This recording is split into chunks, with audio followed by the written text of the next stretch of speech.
Ապրանքով ֆուռը ճանապարհ են գցում ու վարորդի հետ հեռակա երկրից երկիր հարցեր կարգավորում։ Արտասահման բեռ տեղափոխելը հեշտ գործ չէ, անկեղծանում են լոգիստիկայով զբաղվողները։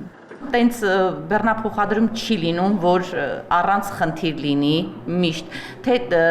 փաստաթղթային խնդիրներ են ընթացքում ծագում, թե բեռի հետ կապված։ Հայաստանում այժմ մոտ 110 կազմակերպություն է տրանսպորտի նախարարների եվրոպական կոնվենցիայի տնեք թույլտվությամբ միջազգային բեռնափոխադրումներ իրականացնում։ Դրանց մենեջերների պարտադիր որակավորման համար մեր երկիրն առաջին անգամ սկսել է դիմորդներին տեղում թեստավորել, հայտարարում են գործընթացով զբաղվող տարածքային կառավարման և ենթակառուցվածքների նախարարությունից։ Մինչև այս ոչ թե առանց մենեջերը կազմակերպել, այլ երկրից են մեր քաղաքացին, այլ երկրից է ստացել այդ մենեջերի վկայականը, որը մեծ խնդիր է եղել եւ ֆինանսական եւ ժամանակային հիմա հնարավորություն ունենք ոչ միայն մեր քաղաքացուն սպասարկենք, այլև այլ երկրից դիմեն մեզ ստանան որակավորման վկայականներ։ Սա հենց վկայական ստանալու քննություն է համակարգիչների առաջ բեռնափոխադրող լոգիստիկ ընկերությունների մենեջերներ են, որոնց նախարարության ներկայացուցիչները հատուկ կոդեր են տալիս օնլայն թեստավորում անցնելու համար։ Հարցերի բարդությունից չեն վախենում պնդեցին գործի գիտակ կանայք։ Աշխատելու ընթացքում ասում են երթուղուց կախված բեռները երբեմն բավական դժվարությամբ են նշանակետ հասցնում։ Լինում են կոնտեյներ, հետո ավտոմոբիլ կոնտեյներից հետո եւ ցամաքով գալիս է այստեղ եւ ճիշտ հակառակը։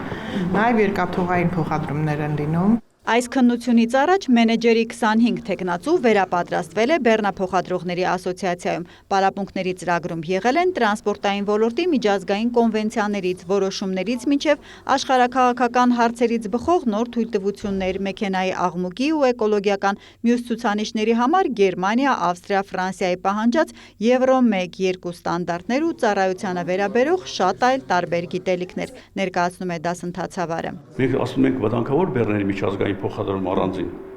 շուտ փչացող բեռների միջազգային փոխադրում,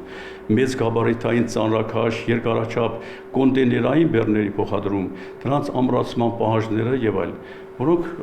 պետք է ապահովեն։ Թեստում ներառված է 50 հարց, 3 ժամում պետք է ճիշտ պատասխանել դրանց առնվազն 60%-ին, որ հաղթահարեն անցողիկ շեմը։ Առաջին խումբը բավական բարձր արդյունք է ունեցել։ Հայաստանում մենեջերի միջազգային որակավորման այս հնարավորության շնորհիվ բեռնափոխադրող մեր ընկերություններն այլևս ստիպված չեն լինի օրինակ Վրաստանից նման մասնագետ վարձել կամ իրենք ծախսանել գնալ այնտեղ ատեստավորման։ Տնեք թույլտվությունը մուտք է ապահովում դեպի Եվրոպա ու ԱՊՀ 40 երկիր, հիշեցնում է Տկենի ավտոմոբիլային վարչության պետը։